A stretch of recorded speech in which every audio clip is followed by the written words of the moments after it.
Bonjour, je suis Marie-Claire, collaboratrice de Bernard Carlier, fondateur de www.joptimise.com. Je vais vous indiquer les différentes manières d'optimiser la transmission de votre entreprise. La transmission peut être soit à titre gratuit par donation ou par succession, ou à titre onéreux, c'est-à-dire par cession.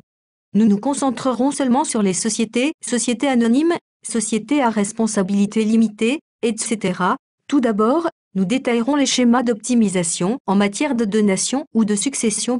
Si vous souhaitez transmettre votre société à vos enfants par exemple, nous vous conseillons de mettre en place des pactes du treuil, qu'ils soient pour préparer une succession ou pour une donation.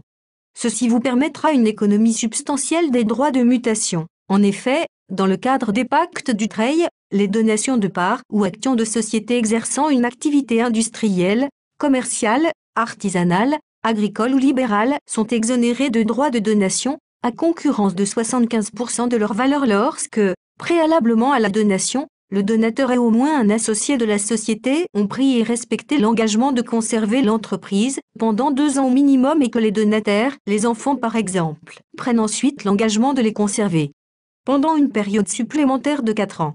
De plus, cerise sur le gâteau, non seulement vous ne payerez que sur 25% de la valeur de l'entreprise, mais vous pourrez réduire de la moitié le montant des droits à payer. Au final, vous ne pouvez payer que 2 à 3% de droits de donation. L'économie est donc très importante.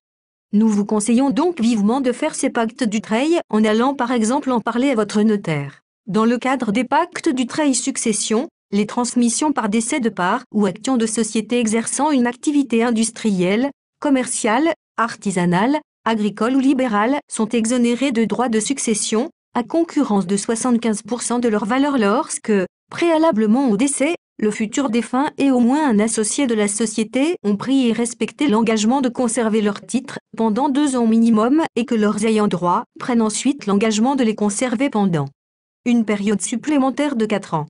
À votre décès, vos héritiers ne payeront donc des droits de succession que sur 25 de la valeur de l'entreprise. Et si vos enfants sont trop jeunes, nous vous conseillons de mettre en place parallèlement un mandat posthume indiquant qui pourra gérer la société pour le compte de vos enfants. En effet, le mandataire administre ou gère tout ou partie de la succession du mandant pour le compte et dans l'intérêt d'un ou plusieurs héritiers.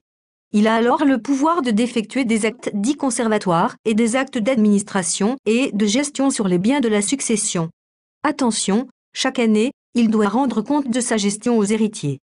Maintenant, si vous souhaitez vendre vos titres de société, il y a plusieurs schémas possibles. Vous pouvez tout d'abord coupler la cession de votre entreprise et la transmission de celle-ci pour exonérer une partie de la plus-value. En effet, la donation préalable des titres de votre société à vos enfants permet de créer un nouveau prix de revient de ces titres au jour de la donation. La chronologie est importante. Vous devez d'abord donner puis céder et non l'inverse. Si vous souhaitez conserver les revenus, nous vous conseillons de mettre en place une réserve d'usufruit. Dans ce cas, vous payerez lors de la cession un peu de plus-value. Nous vous conseillons de nous consulter à ce sujet si vous êtes intéressé. Si l'objectif de la cession est le réinvestissement du produit de la cession pour l'achat d'une nouvelle société, dans ce cas vous pourriez au préalable apporter les titres de votre société à une société holding imposée à l'impôt des sociétés, qui dans un second temps cédera la société. Le but de l'opération est de créer lors de l'apport un sursis d'imposition correspondant à la plus-value, sursis qui ne sera payé que lorsque vous revendrez les titres de la société holding. Mais comme c'est la société holding qui revendra les titres, le sursis ne tombera pas. Vous aurez gagné plus de 30% d'impôts. Nous vous conseillons de nous consulter à ce sujet si vous êtes intéressé. Enfin, si vous partez en retrait, vous pouvez bénéficier du régime de faveur des cessions de titres dans le cadre d'un départ en retraite dans les 2 ans de la cession avec à la clé une exonération totale de la plus-value au-delà de 8 ans de détention, sauf pour les prélèvements sociaux. En effet, afin d'encourager les transmissions d'entreprises dans de bonnes conditions, un dispositif d'abattement pour durée de détention a été mis en place pour les cessions de titres réalisées par les dirigeants de PME lors de leur départ à la retraite, sous réserve du respect des conditions suivantes. Tout d'abord, la cession doit porter sur l'intégralité des titres détenus par le contribuable dans la société. Le contribuable cédant, ou son groupe familial, doit avoir détenu au moins 25% des droits de vote ou des droits financiers de la société pendant les 5 années précédant la cession.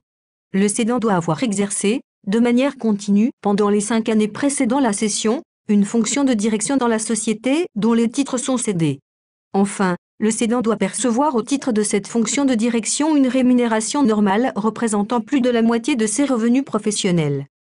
N'hésitez pas à nous consulter sur toutes ces stratégies sur www.jobtimise.com, nous vous répondrons sous 48 heures. Au revoir et à bientôt sur notre site.